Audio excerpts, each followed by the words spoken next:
Hurmatli kuzatuvchilar, bugun sizlar bilan qurt va gijjalar haqida gaplashamiz. 3 kun, 1 hafta, 15 kun yolg'onligi haqida men sizlarga imkon qadar tushuntirib beraman. Organizmimizda 7 yoshdan 70 yoshgacha hamma insonda qurt va gijjalar bo'ladi.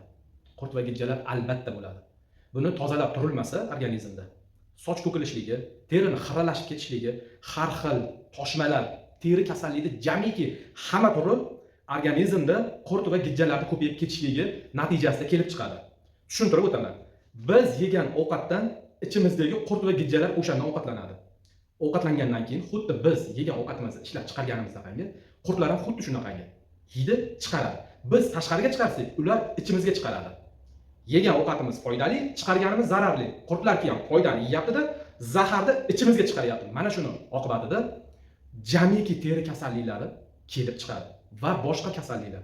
Tana zaharlangandan keyin 1001 kasallik kelib chiqadi. Eng piki bu onkologiya. Alloh saqlasin. Xo'p, endi men sizlarga yolg'on haqida gapirib beraman. 3 kunda men sizni qurtingizni yo balangizni qurtini tozalab tashlayman. Yolg'on. 1 haftada tozalab tashlayman. Yolg'on. 15 kunda qurtdan batamom xoli bo'lasiz. Buyuk yolg'on. Tushuntirib o'taman. Nimaga yolg'on? Chunki ona qurt tuxum qo'ygandan keyin tuxum ochilishlik davri 21 kun. 21 kun. 21 kun deganda tuxum ochilyapti, yana lechinka bo'lyapti, ona qurt bo'lyapti. Mana shu jarayon aylanaveradi. Bu 21 kun talab qiladi. Shuning uchun 3 kun, 1 hafta, 15 kun yolg'on. Vaqtinchaga pasaytiradi.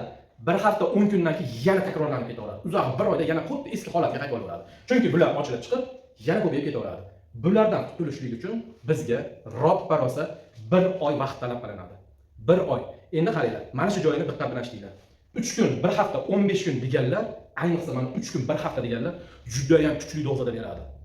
Dashi shunaqangi dozada beradi. Jigar zaharlanishi, jigarga nagruzka kelishi bu aniq. Eng xavfli tomoni qurtlar o'lib qoladi kuchli doza bergandan keyin. O'lgan qurt o'zidan 10 baravar zahar chiqaradi. Allergik kasalliklar, oxir oqibat bor onkologiya mana shundan kelib chiqadi. O'shaning uchun juda ham e'tiborli bo'laylik. Ichib turgan mahsulotimiz qanaqangi, sifatiga e'tibor beraylik, ishlab chiqaruvchisiga e'tibor beraylik. Kuchli dozada hech qachon ichmaylik. Xo'p, bizning yo'nalishimiz qanaqangi? Bizning yo'nalishimiz bemor bilan gaplashamiz, holatini o'rganamiz va o'shanga qarab turib dozasini beramiz. Jigarga nagruzka bermaydigan, ichidagi qurt o'lmaydigan holatda berib borib, o'sha achchiq muhit ichida yaratib, qurtlar o'zi tark etib chiqadigan holatga olib kelamiz. 30 kun deganda organizm tozalanadi.